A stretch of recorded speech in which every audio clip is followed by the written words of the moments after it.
When it comes to living life, there's a lot to overthink, but I don't ever have to overthink my water.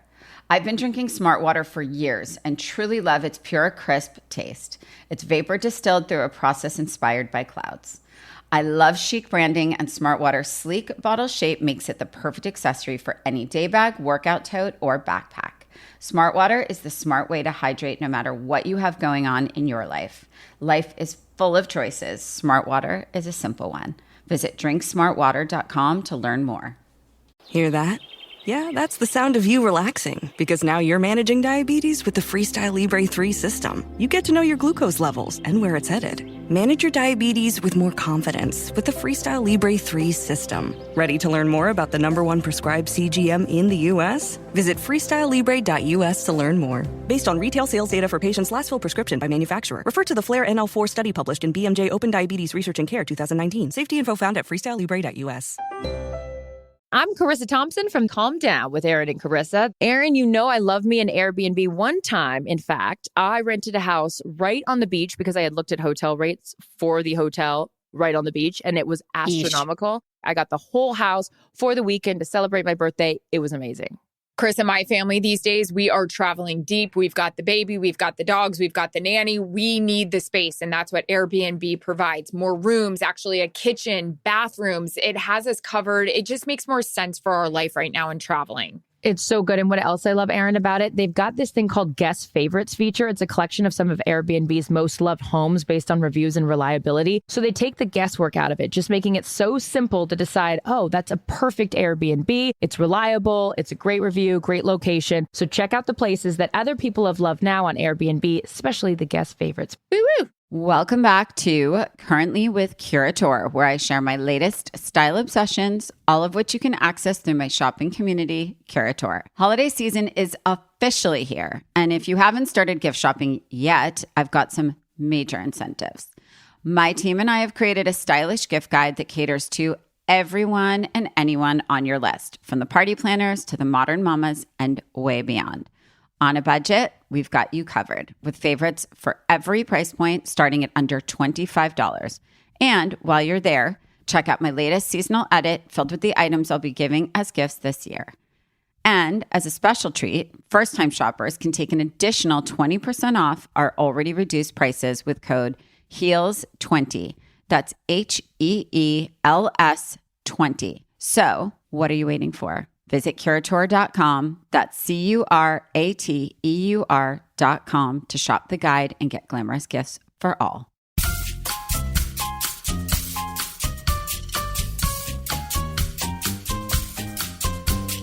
Hi everyone, I'm Rachel Zoe and you're listening to Climbing in Heels. This show is all about celebrating the most extraordinary superwomen who will be sharing their incredible journeys to the top, all while staying glamorous. Today with me, we have someone very exciting, a legend, an icon, a woman who actually has been working since she was 11 months old. I'm pretty sure every day since. She's an actress, a model, a mother, an author, a comedian. The list goes on, and I'm lucky enough to call her a friend for many, many years. Everyone, please welcome the amazing Brooke Shields.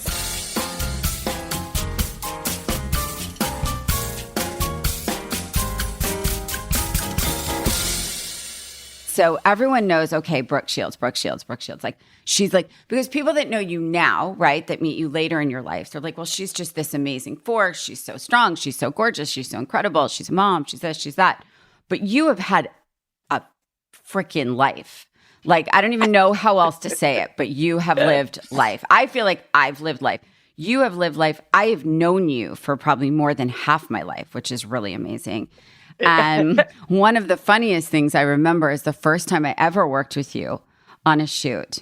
I remember we had such a laugh because we didn't have the right shoe. We had like 600 pairs of shoes, but not the right shoe. And you and I are like the same shoe size, which is the funniest thing ever. So I ended up using from like my personal archives, you ended up putting on my shoes and you looked at me and you go, why is your foot the same size?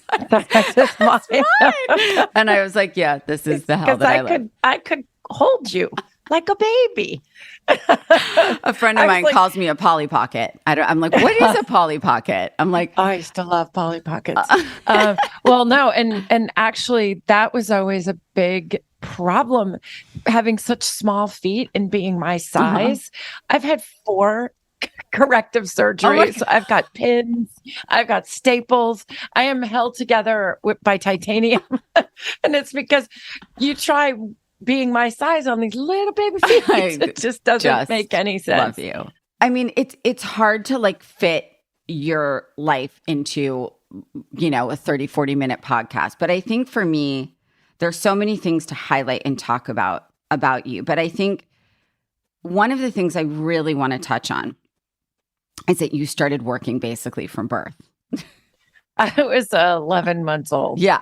I'm not quite sure how much I had to say about it. Clearly. But Mom, this is my vocation. But it was one of those, it was an era, you know, it was in 66. And it was, I don't know, a single mom. And she was fabulous and sort of this single mom living in New York City, which is unheard of at the time. And she was friends with photographers and artists and makeup artists. And that was her scene, you know, and she was a woman who had gams, you know, and lots of her friends were creatives. And then she had this baby, you know, and somebody said, hey, you know, that kid should model. And you know, she didn't really take it that seriously. Of course, every mom thinks they have the most beautiful baby in the world. And we all do. And then Scavullo called her and said, hey, Terry, the client doesn't like any of the babies that they've got for this ivory soap ad. Will you bring the baby into the studio? And, you know, I had my nap at that point and all these kids were miserable and screaming. And I looked the part and they said, you know, does she know how to kiss? And my mom was like, probably one of the first things, you know, she taught me is, you know, doing this with your face. And so, see, I was an influencer then. So actually, you were the original. You were actually the very first influencer. I actually am going to go. Duck face, the kissy face was me at 11 months old. And then it, you know, we got paid. And here my mom was like, listen, we'll get paid for this. This is amazing. Yeah. And it just snowballed kept going. Yeah. It you know, it snowballed and then it's more peaks and valleys, but I will say that something was continuously happening, whether it was good or bad. Right. For the next, 56 years. Casual. I'm like, for the next they're going to be like, for the next few years. And then I became a teenager. I think the question I have for you, because clearly you still work so hard, you're still obviously very visible. And so I guess my question is, because, I've had a similar thing since my kids were born of like, oh, put those boys in front of the camera, and again, like your mom, those are my people, right? Like that's what I'm around. I've been on set for my entire adult life, right?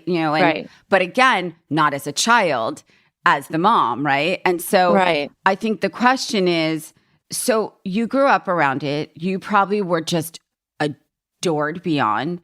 But I think the real question becomes like when you were old enough, and I don't know at what age that was for you, but to sort of have your voice and say your voice, were you like, I love working, I want to keep doing this and I love this? Or were you like, hey, I want to be a kid, I want to take a pause?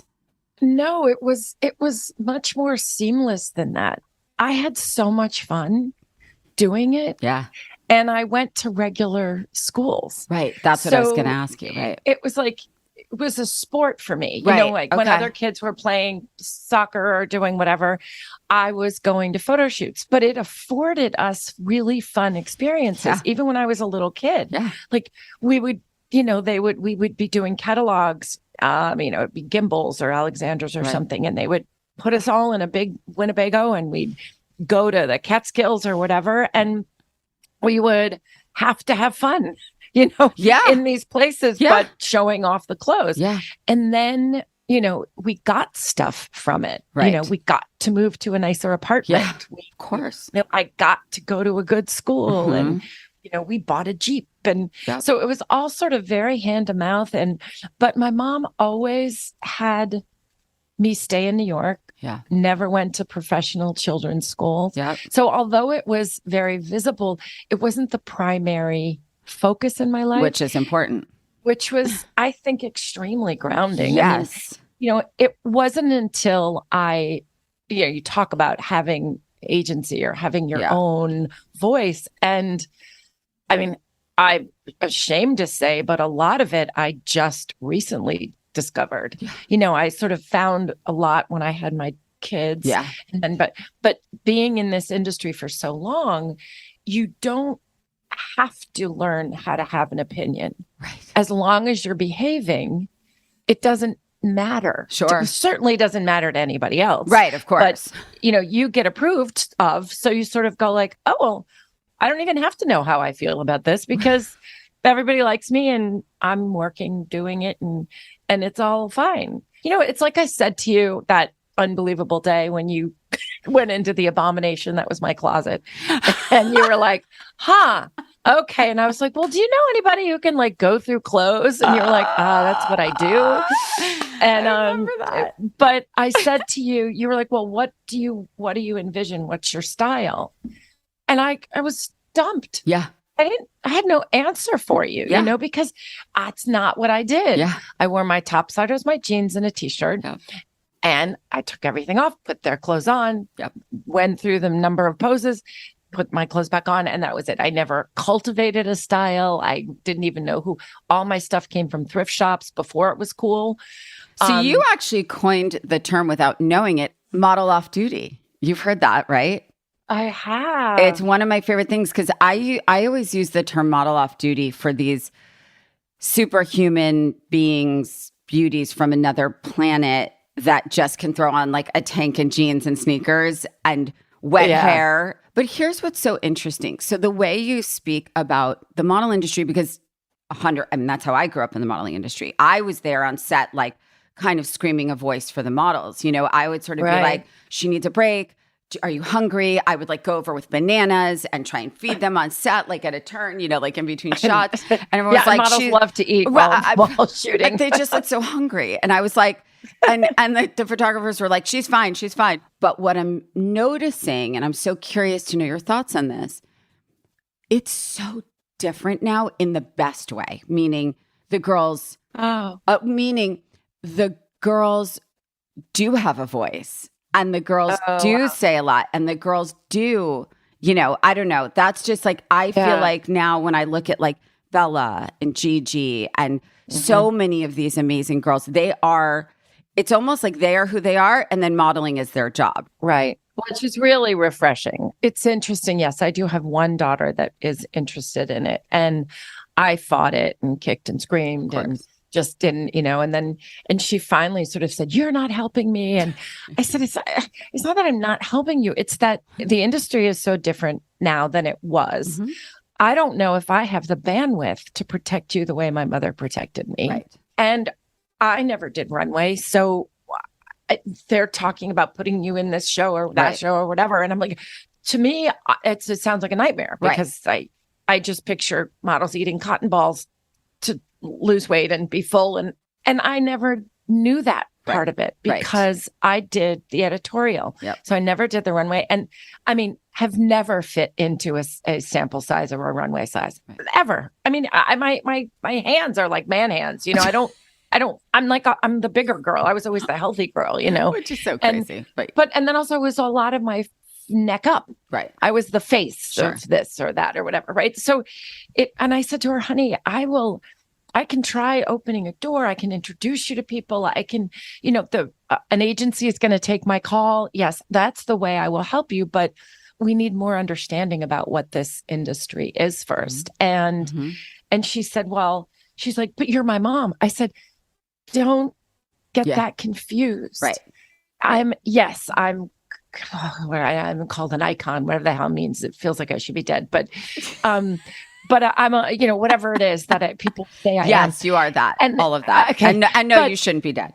But that doesn't necessarily translate into anything in this young girl's life, and that's what kids think today. Yes. They think fame Yes. is, and yes, to a certain extent, it is power. I see that, but it's not all there is. It's not really valued it can also just be nothing. But It could famous. also hurt you. It could also go against. That's the thing. Right. And I said, so you're going to school, you're nurturing that, you're playing volleyball, which she's loving, which is great. And she plays basketball. And I said, these are the things you have to constantly nurture.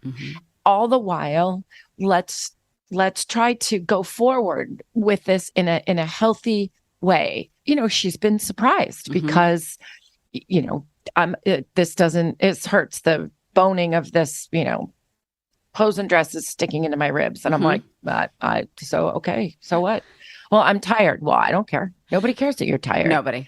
Yeah, nobody cares. Nobody cares you're uncomfortable. Nobody cares if you're tired. They don't want to know your opinion, and so that's one side of it. Right. But the other side is this.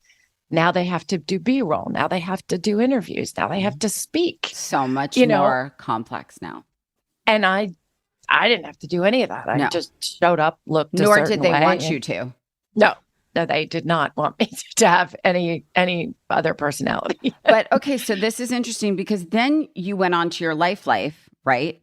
And you have a strong voice. And one of the things I've loved most about knowing you is how honest and candid you are about yourself. And listen, I'm very self-deprecating. I take humor in myself. I criticize. I am so hyper aware of my strengths, my weakness, and I'm so fine with it. That's the thing. And I think that for you, you're such a great example of someone who was raised by obviously a very strong mother. I think a single mother, and that seems to very interestingly be a very common thread in a lot of the women that I've had on. And I think part of that is, as hard as that may be as a child, I think it really, really sets an example of how to kind of be a survivor and how to kind of work really hard in your life, right? I mean, would you say you kind of... Absolutely. I mean, my husband and I, though, we just spoke at my older daughter's school. And she was so blown away because she hadn't ever really seen us in action, talking about our profession and talking about what we do and how we approach things and with humor and seeing me start beginning is now my own company where I am. It's a startup is impossible. Oh my God.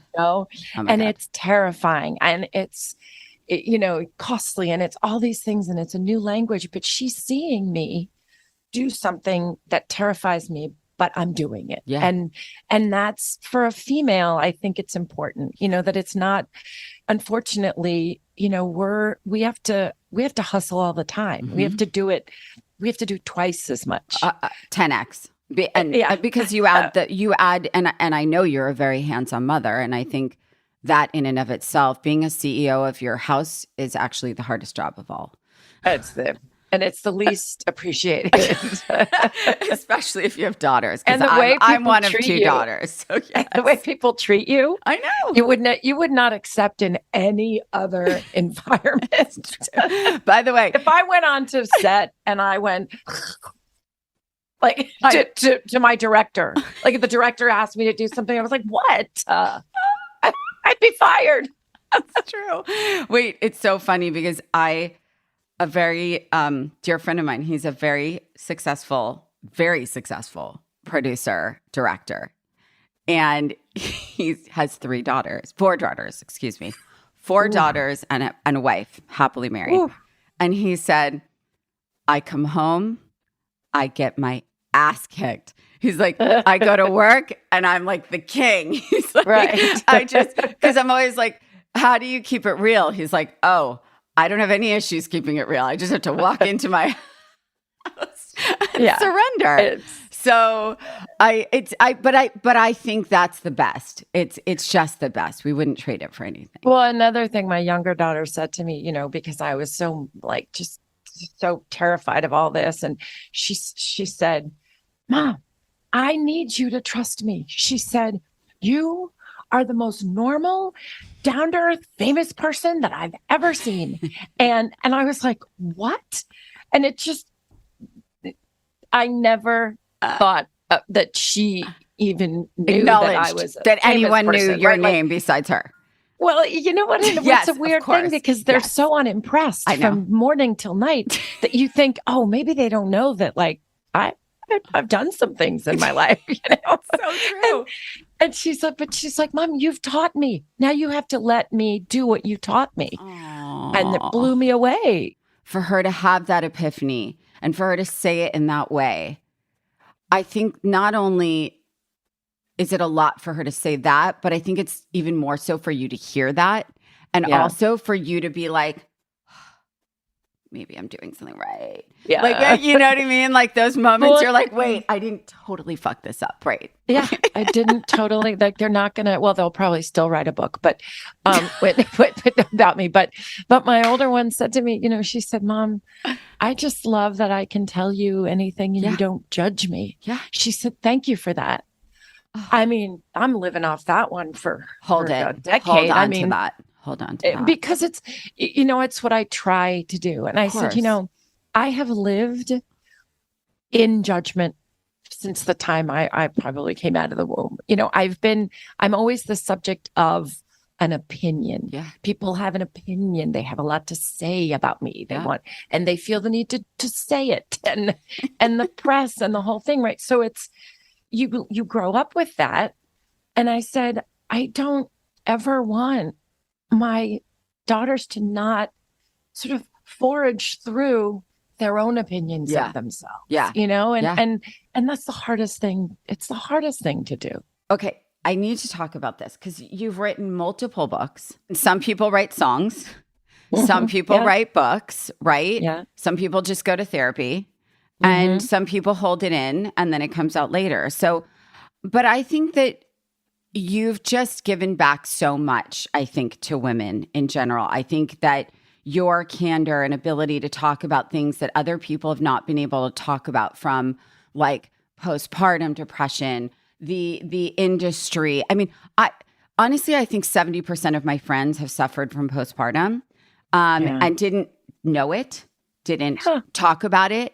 Their husbands didn't notice. You know, I would notice because they would say to me like, this is freaking me out. I don't like, you know, just little things that they would say as I was like, wouldn't let go of my baby because I was like, oh my God, I've never loved anything so much in my life. And I don't know what to do now because I don't know how to get back into my life. I don't know. I think the thing that I've always known about you and loved about you is that you are as real as they come. And I think to your point, a lot of that is probably growing up working. And I also want to give a little bit of credit here for the fact that you did go to Princeton. Am I correct? Yeah. When it comes to living life, there's a lot to overthink. Like most working moms, I am constantly juggling my work and my family life, and sometimes all that decision making is truly exhausting. But at least I don't ever have to overthink my water. I've been drinking Smart Water for many, many years and truly love its pure, crisp taste. It's vapor distilled through a process inspired by clouds and has added electrolytes for taste. The first thing I do when I wake up in the morning, every morning, is head down to my kitchen to drink water. Hydrating with Smart Water is my favorite way to start the day, and making that simple choice is such a refreshing change of pace from the whirlwind of my life. Starting my day by focusing on myself and my health is so important to me. I'm always a lover of chic branding and packaging, and Smart Water's sleek bottle shape makes it the perfect accessory for any day bag, workout tote, or backpack. I absolutely love how the rounded bottle fits perfectly into my kids' side pockets for school or camp. Smart Water even looks chic displayed on any counter or vanity in my house. As most moms know, it can be tricky to get kids to drink enough water, but my boys absolutely love the taste of Smart Water, and the sports cup is great for their very, very active days.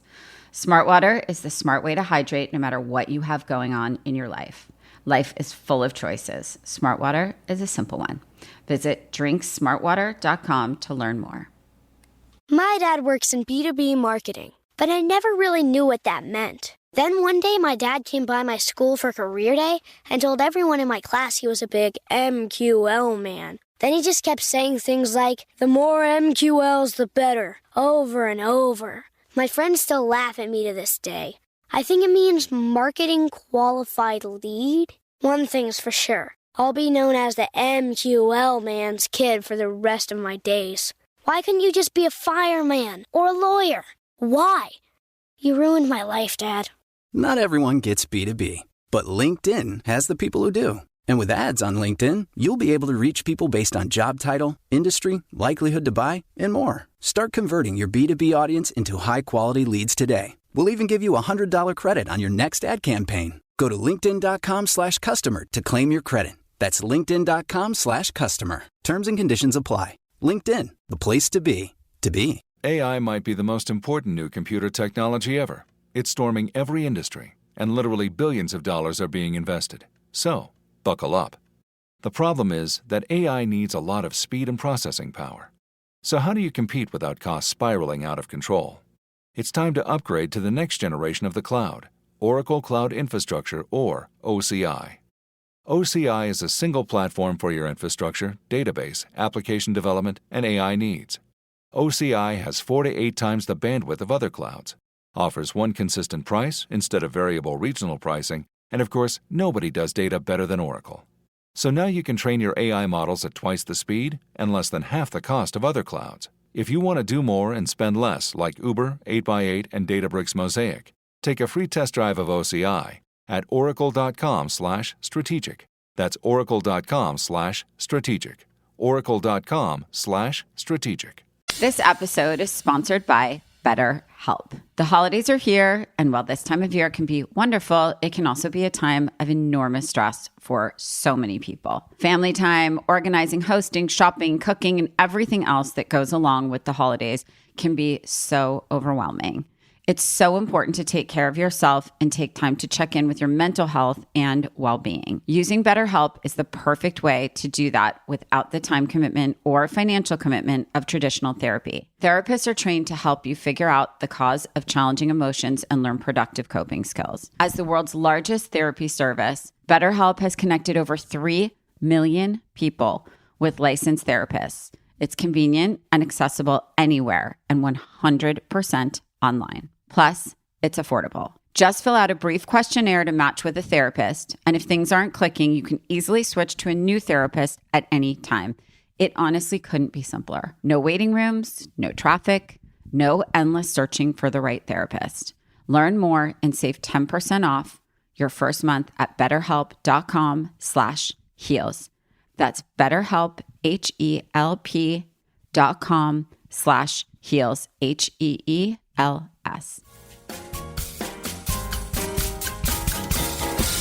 Education obviously is so important to you. And I think now you're starting a new company. It's called Beginning is Now. Okay. And the way I help people remember it is bin, B-I-N. Think of all the stuff in your life you don't want anymore, and you throw in the bin and you get rid of it and you start again and you have new chapters. And going to university, though, was my savior, because it gave me the one thing that could not be chipped away at by this industry, could not be taken away. It could not be argued. Yeah. You know, you can't argue that you got a degree because you had to do the work. Yeah. You know, I mean, you cannot fake that. You can't. And you keep that, and especially with an institution like that, I mean, especially at the time, you know, they couldn't afford to do anything but be really tough on me, because they too had to prove that they weren't giving me a free ride. So it was doubly hard. And I just sort of took it as a big sort of, you know, I was flipping the world off, going, really? Well, look at this. Try to take this away from me. Sure. And you can't. So I think that was they're formative years. Yeah. I needed to grow in experience. I needed to learn how to live on my own. Had never done that before. I'd never left my mother. You know, so there's just life experience and pitfalls and being afraid and picking yourself up and, you know, failing and then going, oh God, now what do I do? And then doing, you know, studying harder. And so I think that just gave me time that if I didn't have it, I don't think I'd have any type of a foundation. Why I started Beginning Is Now is because the minute you hit, I mean, forget it. When I hit, I'm 57, but when I hit in my 40s, my kids are grown and I'm not marketed to. I'm told I'm done. Yeah. Wait a minute. Oh, yeah. No. I now am more of who I am than I've ever been.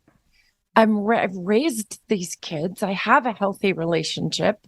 I have done all those things. And now I'm ready to start again. Yeah. And okay, I'm not the ingenue. Yes, I wish things were a little higher like they used to be, but I don't want to be back there. Right. I want all this experience and this more fully formed person. Now I'm ready to see what's next for me. And I'm looking forward.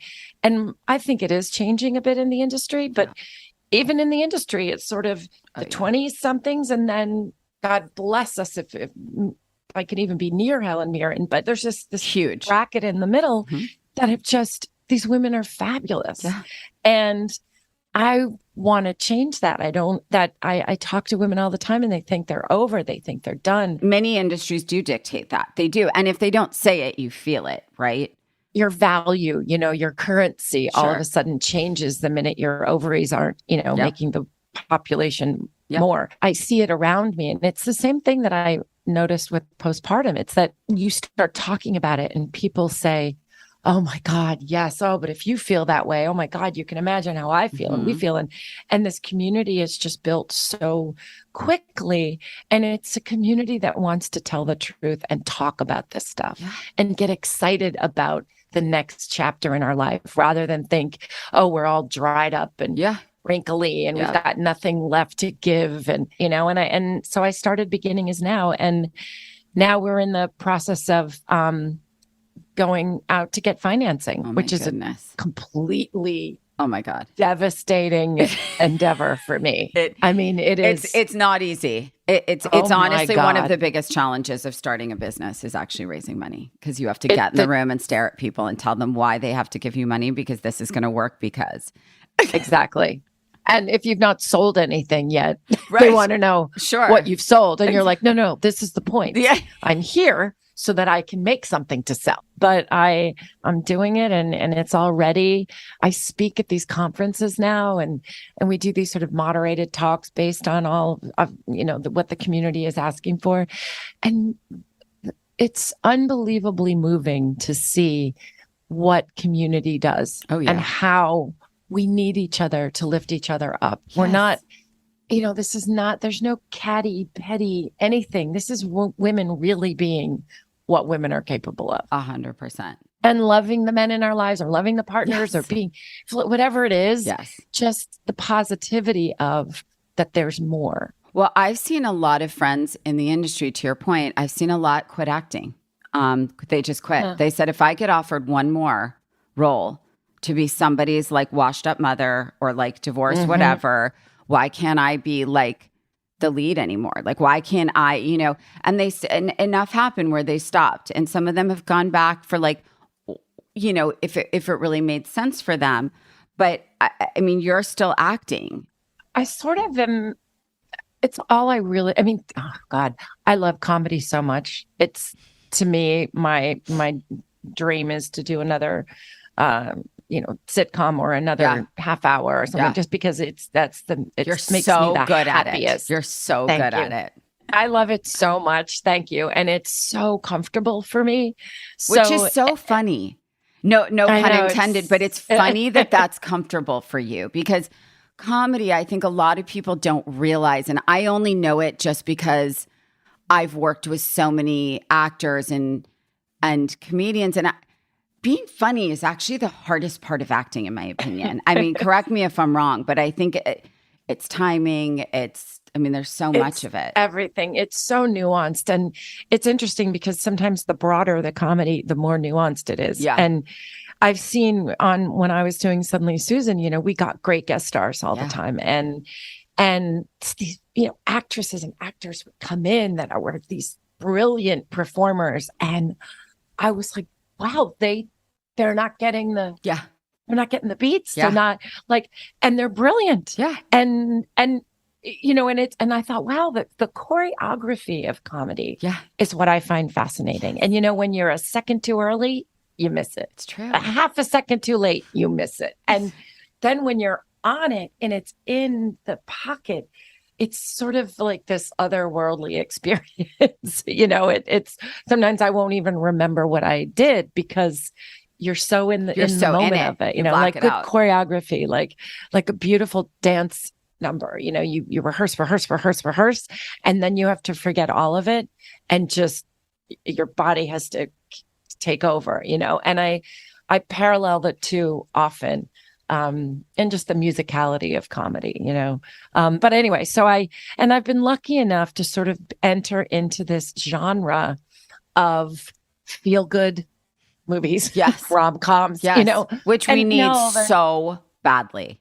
They're not edgy. I'm not Doesn't matter. edgy or sexy or whatever, but there is such an appeal to me. And when you see how just the respite that these movies, I used to think if I wasn't suffering, it meant I wasn't a good actress, and I have to be suffering and in drama all the time. And therefore I'll be valid, and because nobody values comedy or comic actresses, and I've just given all that stupid judgment up because I find such joy. I am telling you, I am the target.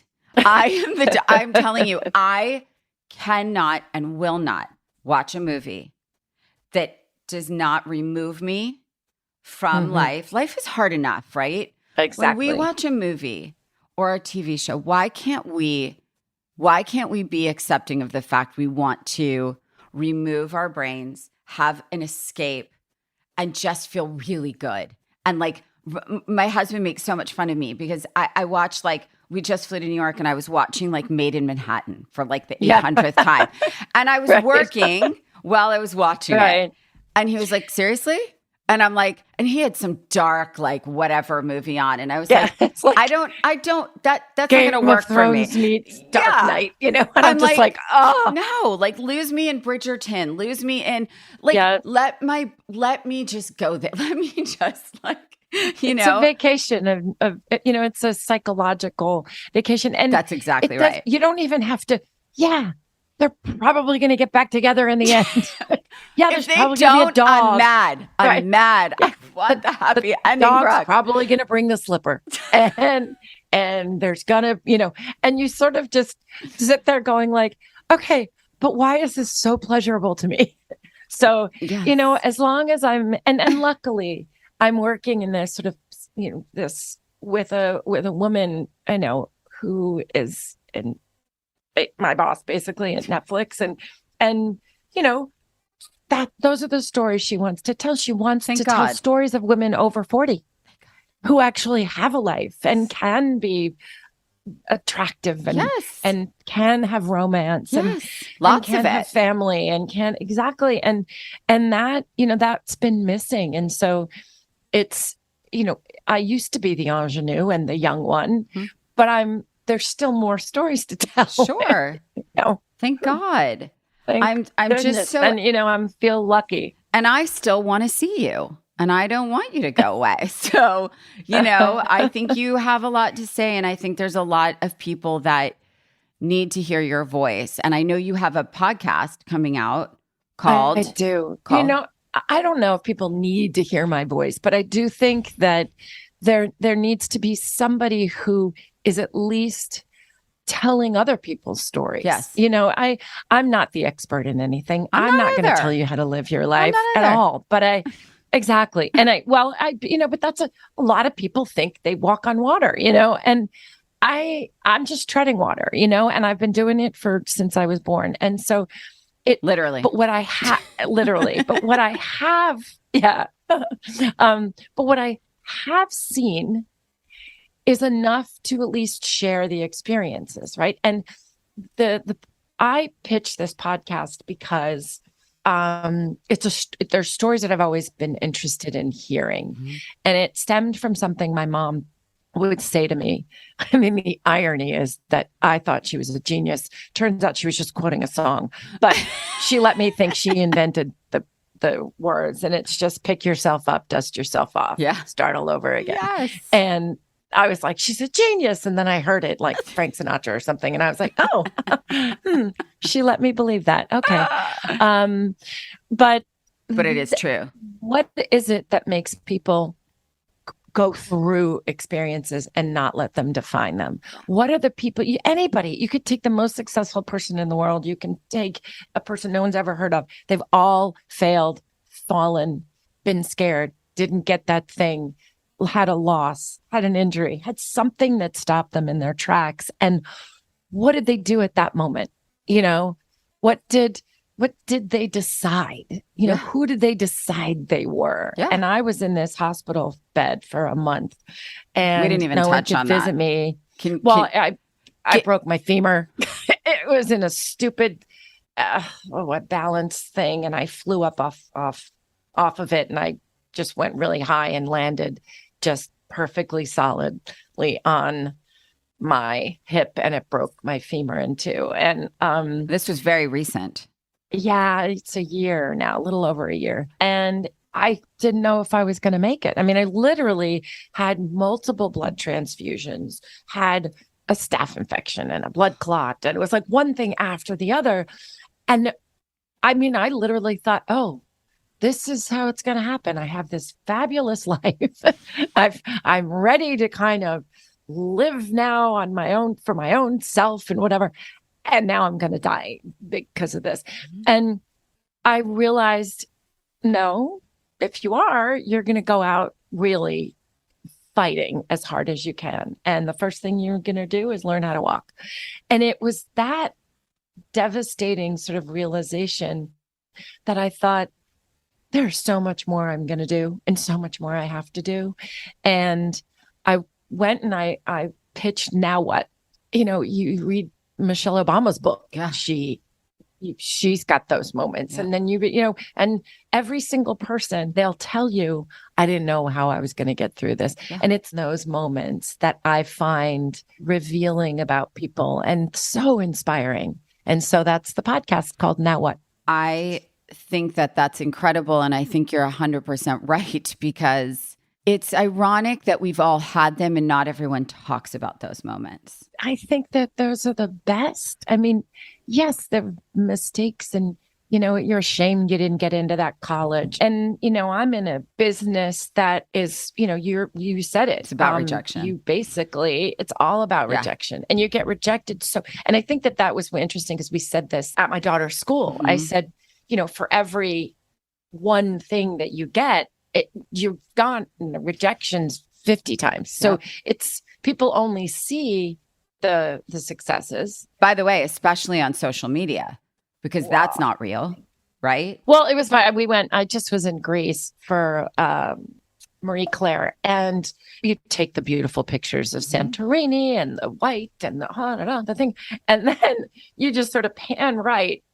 And Santorini was beautiful. Everything was beautiful. But every single thing, you pan to the right and there's all this barbed wire and garbage. And, and I was like, oh, now if I post that sounds like I'm being I'm degrading the beauty, right? And yet everybody only sees the really perfect pictures. That's exactly correct. That's exactly correct. It's all there. Before we go, I do like to always talk about, because I feel like as we climb to where we want to go, and we're both still climbing, right? Like you never stop and go, oh my God, I've done it. Oh my God, I've done it. Because I get asked a lot. Well, I think that's what people say though, is that they think you get somewhere, and there's no there. There's no there. You really you just have to keep at it. And it's a hustle all the time. All the time. And sometimes you need to take your heels off, hit them and use them to come up like little pickaxes. You're so right. And it's true. And you take the shoes and you use them as your equipment to get to the next place. And it's true. And I think something I always like to really talk about, and I have a feeling you've probably had quite a few. Have you ever had those moments where you go, I'm done. I am so done with this. I'm done. Like I need to stop. I need to like quit what I'm doing now and like regroup, or I've had enough pain and rejection that I'm done. Like, and you don't even know what the next thing is, but you just go, I'm done. Have you had those moments? I have had them. But I never let myself live in them for too long. Right. But I have to entertain that. Totally. Because I feel, you start feeling like the victim. Yeah. And I never felt sorry for myself. Right. That's not my approach. But I will say that so often people are gunning for me. Yeah. That I want to just explode, and say I've had enough of it and I don't want rejection anymore because I don't need it. Yep. I don't need to learn a lesson. I don't need anything. It's like, and then I say, well, so really you're gonna then let you them challenge win? yourself. Right. Exactly. Right. That you're gonna so you're just gonna tuck your tail between your legs and just slink off. Fuck that. No. Then I'm like, I'm back at it again. Right. I'll show them. Yeah. No, I mean, the time that I think devastated me the most was when I handed in my obituary for my mom, the obituary I wrote. And, I paid my $1,500 or whatever it was to have it in the New York Times. And, that's what I grew up knowing people did. And they called me and said, we want to put it in a more prominent position. And I said, nah, you put it wherever you want, but I paid for it and I'm good. Thank you. And they said, well, we don't want you to pay. I said, that's all right. I paid. Thank you very much. Well, could we just talk to you? And I said, no, there's nothing to say. I don't have to talk to anybody about it. She's dead. Okay. Read the obituary and that's fine. They call me back and they're like, can you just clarify some, did she live in another city or does she have, does she have any other siblings or blah, blah, blah. So I was like, oh my God. Yes, I answered those two questions. And they said, well, we want to put it on the front page. And I said, I don't care where you put it. Do whatever you do with it. That weekend on the Sunday cover of the section was nothing I had written. It was a scathing review of my mother's life. I was brought to my knees. I mean, I remember I was standing at the bottom of the steps and I just fell back on the steps and I just sat and just and I thought, is there no justice, decency? Right. Is there no, what is happening in the world? And I decided to write my book at that moment. I said, I'm going to write this book because they don't get to do that to me. They don't get to do that to me. And I did think that I was done, professionally for sure, because it all lumped in. Yeah. So, I think you have those moments, but you kind of have to allow yourself to indulge it and kind of wallow in it a little bit because it's real. Yes. And it sucks. And my daughters have seen it. They've seen me get rejected. They've seen me and they've seen me try and then something doesn't work out. And, they see me, like the balloons at the Macy's Day Parade, kind of get back up and, let's get some more hot air in us and keep going. But that, by the way, as a daughter, there's nothing better than seeing that in your mom. Because it all counts. It all counts. Yeah. And they're amazing girls. And I think that your candor and I think that your humility is what keeps you going, quite honestly. Obviously, you're a warrior of another kind, but I think they've seen it all physically and emotionally, I think that it's important that they see it is that because it's, it's going to pave the road differently for them. And sometimes I don't have the right things to say, but I might be doing something that they can witness. Yes. And I think that is part of it, and it's not hiding anything from them either. It's trying to understand where they are, but also let them learn where they are. My older daughter saw me crying once. She was like 2 and I was in the car and I didn't think she saw me. And she said, Mama, crying? And I oh God, what do I say? Do I say, no, I got something in my Right. eye? Do I say, tried that. no, your instincts are wrong, or no, crying is bad, it's a sign of weakness. And, because anything you say is going to, they're going to go, oh, I guess you're not supposed to cry. All these things, right? So I thought, okay, what does she need to know? What does she need to know? I was like, she needs to know she's okay. Yeah. Yes. And she needs to know I'm still strong and I can still protect her. Sure. And I can still take care of her. Yeah. And I said, yeah, honey, I said, Mama just feels a little sad right now. I said, but I'm going to be fine. And I love you. Yep. And you're going to be fine. Yep. And she goes, Mama crying. And I was like, that's it. That's all you give me. But you're right. You're so right, because kids really just need to know they're safe. That's really it. That's the information they need. It's like when the kid falls and I've seen moms run and they go, oh Right, my God, of my God. And I'm like, You're fine. If someone I loved came at me with a face like that, I would think the world was falling apart. 100. I would think I was bleeding from the eyeballs, And so I was always like, hey, you all right? Good job. Well done. What a great fall. Do we have any blood? Is there any blood anywhere? No blood. All right. And then you like squeaky toy them and get them on to another topic. But yeah, no, honestly, it's true. It's true. My last question for you would be, you've lived 100 lives. Do you ever go, okay, the dream is this? In 10 years from now, I have to be doing this. I don't feel like you're that person. No, I don't like have to's because it sets you up for failure. But I definitely keep dreaming of things. I keep hoping and dreaming. And, and it's like I have big ideas for Beginning Is Now. I can't wait. I'm going to do another television show. I'm going to keep at this. I'm going to produce more. I'm going, so it's like, but it's just, that's not where I am right this minute. You know what I mean? Right this minute, I'm in this phase where, you know what? Yeah, we're waiting for this other movie to be greenlit. It might not be, but maybe it will be. And I'm in the process of growing this business, right? So I don't sort of look too far in the future. But you're living your dream theoretically. But I'm you know what? I'm still reaching for my dream. I'm always just gonna, and every time I get to do even a little bit of it, it just buoys me and I get so excited.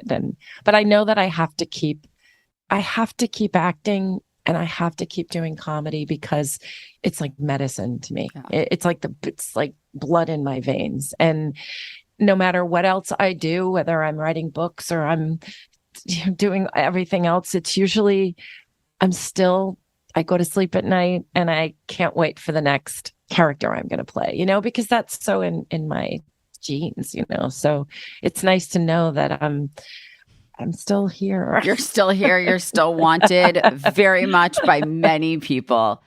Thank you so much. This was so much fun. I literally could talk to you until Monday, but seriously, thank you. Congratulations on everything. I've loved you forever. I will love you forever. Thank you. It's mutual. Keep doing world domination. And also keeping the example for your girls, because we need the girls to have examples like you. Well, and you always, you said that to me that day in the closet, you were just like, you should, do the things that can help you, make you feel good about yourself. And if it's in, whatever if it's in your adornment, you know what I mean? I love adornment. I love jewelry and I love stuff. And it's just, and I'm not ashamed of it. And self-care is not selfish. And pampering myself is not just a luxury that, that I really I shouldn't, weaken myself to do that. No, all of it is so important in being the most that we can be. And I look to you for inspiration, and I thank you for that. Right back at you. And I think we're just going to keep going. We're just going to keep doing it. We're just going to keep doing this. Well, now we have to think of something to do together. I know. Well, I mean, we can do hundreds. There should be some. We'll invent something. I can't do comedy. Thanks for having me. I can't do comedy. No. That's and I can't do fashion. So we'll be so perfect. We'll figure it out. That's how we're gonna meet. I love you madly. Have the best day. Have a great week. And kiss Thank those you, girls thank you, and say thank hi you. to Chris, okay? It's that time of the week where I answer your Ask Rachel questions. I love when you submit them, so keep them coming. The first one for this week is one that I've been asked over and over, but I'm here for it. Okay, what is your Dutch baby recipe that I see you making on Instagram? And I have to say, this is the greatest thing to make in your home because it looks like you're a professional chef, but you actually don't have to be. There is a little bit of like timing and heat and things like that. And sometimes it puffs really high and sometimes it really doesn't puff. But either way, it tastes delicious. And it's been a family favorite for as long as I can remember, honestly, since I was a kid. And it came from my Nana, my grandmother, and then my mom made it for me and my aunt. And then I started making them for my niece and nephew who are in their 20s now. And they used to call it breakfast pizza.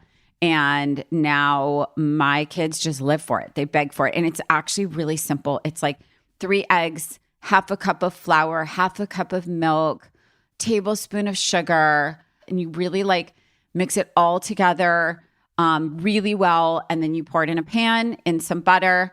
As soon as it hits the pan, put your pan in the oven on, I think it's 425. And you cook it for like 20 to 30 minutes, sometimes more, sometimes less. You just got to watch it. Don't keep checking on it because the puff will deflate. And then you add powdered sugar, syrup. Sometimes they melt bananas in the syrup or apples. You can do that as you wish. You can even make it salty. But I believe that it is a recipe that originated long ago in the New York Times food section. And it's been a hit ever since. Okay, what's my hair care routine? What is your hair care routine and how often do you wash? Okay, I've had long hair my entire life, except when I was 13, I had a bob and I never did it again. But the answer is my hair's very low maintenance, truth be told. I don't wash it often. I've been very blessed to not have greasy hair. And I think because I don't exercise often, in full disclosure, I don't have to wash it all that often. It still is just very dry. I think because I have naturally wavy hair, it just kind of stays drier and less oily. But sometimes if I need a refresh, I use some great shampoo. I'm most recently completely obsessed with Olaplex shampoo, conditioner, the whole system, honestly, this leave-in cream conditioner. It's really been hair changing for me. I also love Jennifer Aniston's new hair care line, Lola V. I'm obsessed with it. It's really good. And it's not because I love Jennifer Aniston. I mean, I do, but like I actually really love it. And I think we should trust her with hair. So I would say I wash it once or twice a week. I do brush it. I recently discovered hair brushes like over the last year or two. And I realized it really goes a long way when you brush your hair. It makes it look a lot cleaner. And I wave it with T3 hair tools. There's a wand that has changed my hair life, my hair game, that taught me over the pandemic how to actually kind of wave my own hair, which has taken me a lifetime to learn. But that's kind of the extent of my hair care. I use a little bit of hairspray to hold it, very light hairspray. I tend to use cleaner products. Since I got pregnant with Sky, I switched to much cleaner products. So yeah, that's kind of it. Very low maintenance on the hair front for lack of time, quite frankly. Okay, don't forget to submit your questions for next week's episode. All you have to do is DM us your questions to @ClimbingInHeelsPod on Instagram, and I might just answer your question. Brooke is honestly one of the most well-spoken, hardworking, most dedicated, humble, hilarious people that I know. I have just learned from that episode, from talking to her, as long as I've known her, I just realized she might be the original influencer from doing Ivory soap as a baby, and obviously all of us buying Ivory soap, to modeling Calvin jeans, which I bought them the second I saw them on her. I literally told my mother I'd never ask for anything else if she bought those for me. And I mean, she really might be the original influencer. And, you know, when I think about sort of the young Brooke Shields and how I grew up knowing of Brooke Shields, I mean, she was by far the prettiest person I had ever seen or known of in my life. I actually didn't know it was humanly possible to be as beautiful as Brooke Shields. And she's still extraordinarily beautiful. And the fact that she said, I'm an icon, I think I'm supposed to be dead.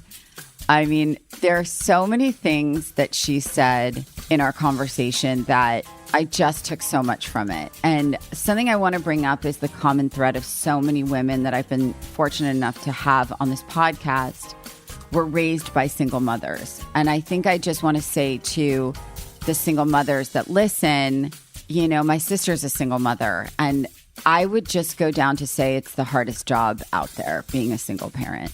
It doesn't matter if you have one, if you have three, if you have four. I think being a single parent is just really hard.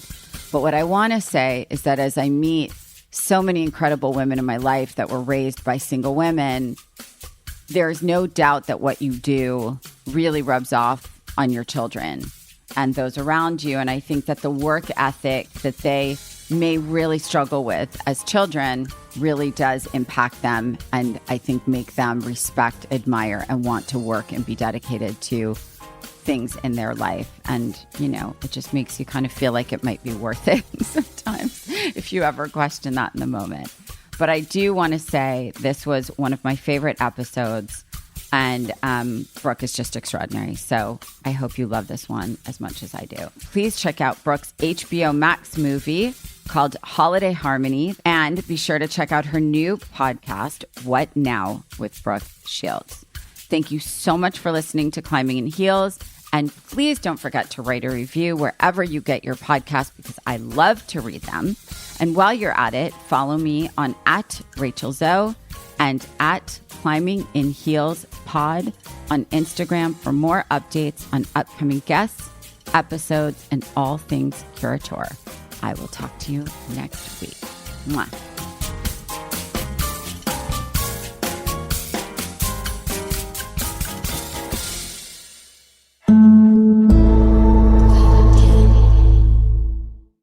There's no distance too far for the perfect trip. Hi, checking in for... Or the perfect table. Hey, where are you? Coming! And when you get access to Resi Priority Notify with your Amex Platinum card... Hey, this looks amazing. I'm so glad you made it. And travel benefits at fine hotels and resorts booked through Amex Travel, it's worth the trip. That's the powerful backing of American Express. Terms apply. Learn more at americanexpress.com/withAmex. You know that feeling when you walk into your home, take a deep breath, and feel new? Well, that's what it's like to use Clorox Scentiva. Because Clorox Scentiva smells like coconut, cleans like Clorox, and feels like energy. It'll elevate any cleaning routine to not just clean, but also make every room smell like a tropical coconut getaway. Discover how Clorox Scentiva's powerful clean and refreshing scents can transform your space. Get yours in coconut or other fabulous scents at a nearby retail store. It is Ryan here, and I have a question for you. What do you do when you win?